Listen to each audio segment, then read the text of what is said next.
그러나 불행히도 함정은 암초에 걸렸고 돼지만에 상륙한 미군 정예부대 대부분은 쿠바군에 의해 현장에서 사살되거나 체포됩니다. 쿠바의 카스트로 정권은 오히려 강화되고 미국은 자칫 소련과 핵전쟁을 벌일지도 모르는 위험한 상황까지 초래하게 됩니다.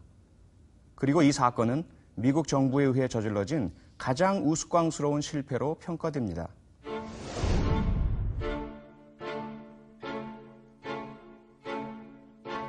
이것은 미국 케네디 정권 시절 이야기입니다. 쿠바가 한창 소련과 손잡고 미국 본토를 겨냥한 중거리 미사일들을 들여놓으려 할 때 있었던 일이죠.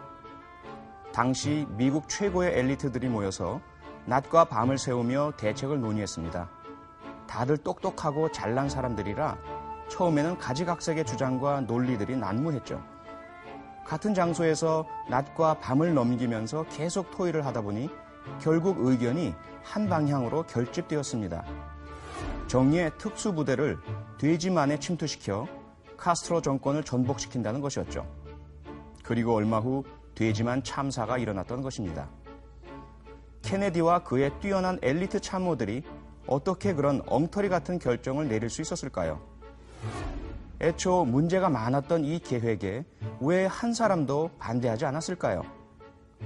미국의 제니스라는 학자는 집단 사고의 위험성을 경고하면서 이 돼지만 침공 사건을 대표적인 사례로 손꼽았습니다.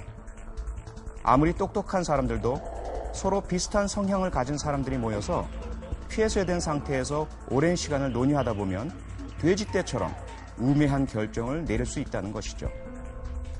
당시 돼지만 기습작전 회의에 참석했던 안보보좌관에 따르면 애초 이 계획에 문제점이 많다는 것이 지적이 됐지만 이 엉터리 같은 계획에 반대하는 사람은 없었다고 합니다. 그렇다면 왜 이런 집단 사고 현상이 일어나는 것일까요?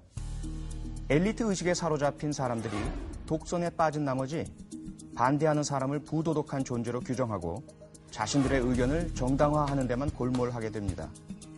그리고 집단의 리더는 집단 의견에 거부하는 자에게 만장일치가 되도록 압력을 가하게 됩니다. 이렇게 되면 그 누구도 집단의 결정에 어긋나는 정보나 반대 의견을 제시하지 못하게 되고 그 집단의 결정은 엄청난 불행을 초래하게 되는 것입니다. 우리나라에서도 이런 집단 사고 효과를 찾아보는 것은 어렵지 않습니다. 실패로 끝나거나 웃음거리로 전락한 수많은 정책들을 일일이 열거하지 않아도 기억이 나실 겁니다. 소위 소신파라고 불리는 사람들은 그 집단에서 미운 털 박힌 존재로 낙인 찍히고 결국 이런 집단 사고 효과 때문에 돼지만 참사 같은 일이 종종 벌어지는 것입니다. 당연한 말이지만 의사결정은 민주적으로 해야 합니다.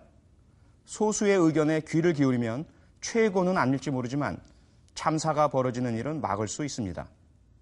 때로는 결론이 나지 않을 때 억지로 의견을 모으는 것보다 차라리 결론을 내리지 않는 것이 현명한 결정입니다.